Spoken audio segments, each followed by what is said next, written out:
Good morning. Ngayon pala ay Easter Sunday. Maaga akong nagising kasi marami akong gagawin dahil mamaya may salubong or hindi naman siya salubong. Mas pala dito sa chapel namin. Magpapakain kami.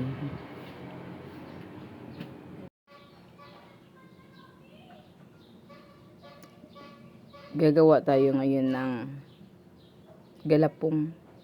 Ay, hindi pala gawa ng galapong. Gawa na to. Tapos, babasain lang natin. Para, imumold natin. Ay, mumold. Ato bang lingin-linginon. Ginawa ko, ay binili ko to sa Alabang.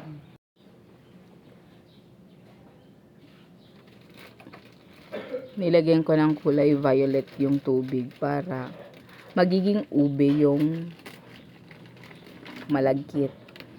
Yung bilo-bilo pa lang, maging violet siya. Gumising ako ng 2 o'clock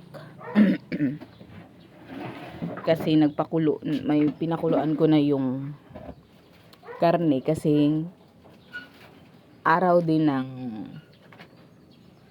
5th year anniversary ng ng biyenan kong babae. Kaya nagpakulo na ako ng karne para mamaya piprituhin na lang. Tapos magluluto din ako ng ginataang bilo-bilo. Kaya ito yung una kong gagawin. Ang binili ko sa Alabang bumili ako ng gabi, kamote, saging, pandan. Ano pa ba binili ko? Gata.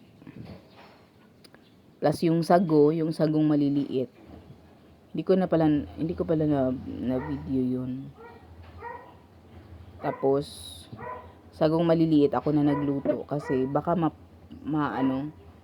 baka mapanis ba? Takot ako mapanis.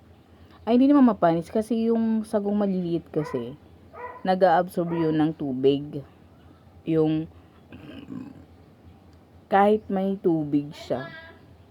Bye. Kahit pagluto na bilhin mo sa palengke, di ba may mga luto-luto na yun sa palengke? Nangyayari.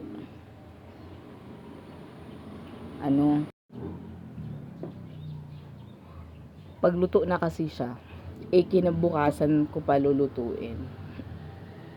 Baka mapanis or mag-iba yung lasa. Kaya bumili na lang ako ng 5 balot yata yun. Tapos niluto ko. Umabot din siya ng 1 kaldero. Hindi naman sobrang laki ng kaldero, pero tama-tama lang. Tapos yun ang hinalo ko sa ginataang bilo-bilo. Bumili pa rin pala ako ng langka. Mas masarap kasi pag ginataan may langka. Kaya yun. Wala na akong nakuhang video kasi sobrang nagmamadali na ako pagkatapos kong gumawa ng bilo-bilo.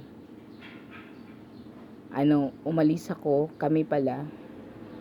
Punta kami sa Alabang para kunin yung bulaklak, yung in-order ko kahapon.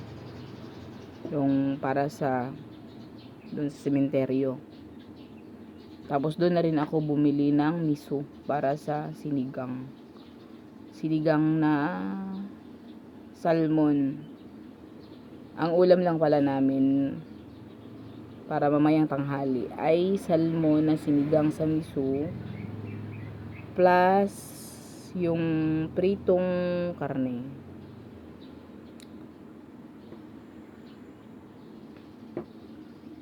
Tapos nung umuwi na kami, tsaka ko lang niluto yung ginataan. Sobrang madali kasi matatapos yung simba ay mga 9 o'clock. Mga 9 o'clock matatapos yung simba. Tapos pagkatapos nun, magpapakain na. Lahat ng nagsimba or kahit hindi nagsimba pag pupunta doon ay welcome para kumain. Tapos yun, nagdala ako ng 3 kalderong bilo-bilo, ginataan. Walang 20 minutes. Ilang minuto lang siya, mga 15 minutes lang siguro, naubos lahat yon, 3 kaldero. Ang nabigyan namin ay 80 person lang. Nag-prepare kami ng 100 cups pero 80 lang ang nabigyan namin kasi hanggang dun lang siya. Next time dadamihan pa namin. At silang lahat ay nasarapan sa gawa kong bilo-bilo.